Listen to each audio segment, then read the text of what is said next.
The League is not a healthcare provider, it's a life care provider. But what makes us stand out is our ability to improve people's lives no matter what their disability is. So individuals who come to the League are getting a variety of choices in what kind of service they want. I first started working with Craig when he was about 14 years old through the youth autism services here at the League. And I have been his adult support counselor now for about 6 years. He's like my son, you know, even though he's older and taller and bigger than me now. We spend a lot of times outdoors. We do a lot of hiking. I'll check the calendar to see what's going on around town. Without the League, Craig would not have been exposed to so many experiences that he has been over the years.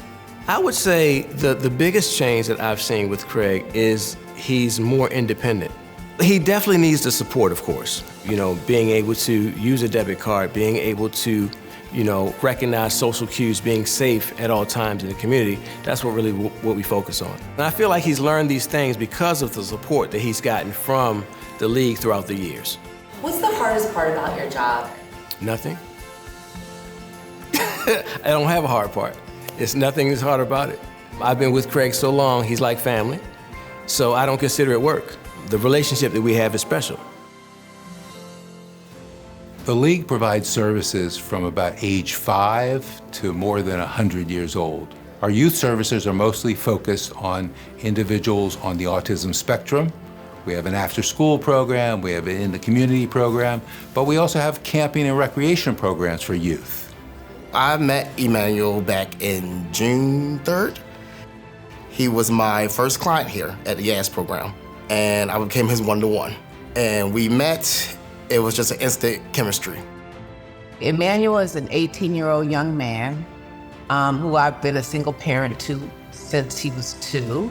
The strides that he has made within the League are commendable. Emmanuel, he walks, but he's walking even more.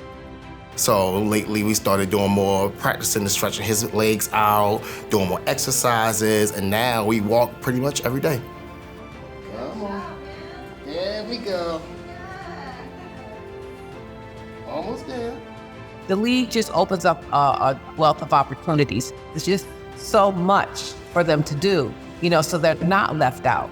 The League is almost like a home away from home because he does get the benefits of being out in the community, but still getting that love and attention that he would get in a home. Honestly, I just feel proud. I'd be like, wow, you've started out here and now you're going past expectations. And it's just like you're growing, your motor skills are growing, your concentration skills, all your things that help you make a better person. And I'm just happy to be a part of it. The fact that they just do a lot from these children, it makes your heart warm. It really does. We couldn't do many of the larger projects that we do without the hands-on volunteers that we get in the garden, on these art projects for Club 1111. We need 20, 30 volunteers to come do that. And it's wonderful that our Baltimore community, business community, and university community has groups that come out and do that.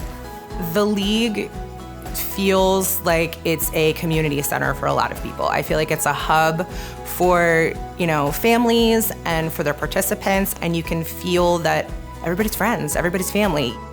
Reliance has been involved with the League just recently. We were following up on some fire alarm work, and then when the volunteer opportunity came out around the holidays, we jumped right on it. We had the opportunity to come to the League, and we built gingerbread houses with participants in the Medical Day program, which was awesome. We had a lot of kind of artistic and creative vision from Erica, who let me know that she was an artist. This has probably been not only the most fun volunteer opportunity that we've done, but also the most rewarding. Volunteers who come here, their lives are improved by what they do here. Mount Washington Pediatric Hospital likes to see itself as a family. The people who come here provide joy. I think for people who are coming from the League, that shared joy is infectious. It's wonderful to be able to employ a person with a disability who can do the job. There's a job to be done, they want to do it, and they want to make it a better workplace. What we are about is not about disabilities. We're about possibilities.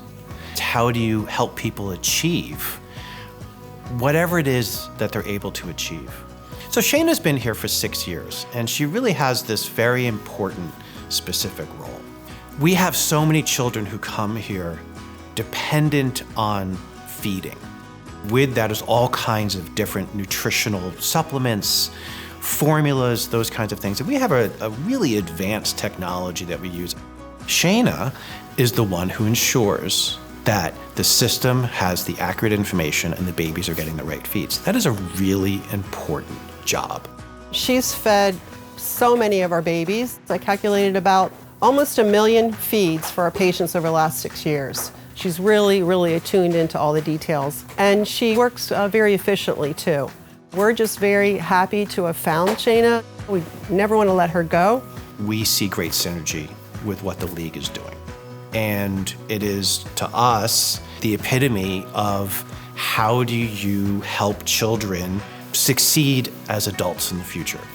In the end, sets the standard of what's possible. Together, we're able to grow and thrive through the relationships that we forge through volunteerism. By staying together, by putting in the work. Together, we are able to grow and thrive because of the love and support for the participants at the League. Through patience and understanding and community, we all thrive. I see nothing but upward and onward.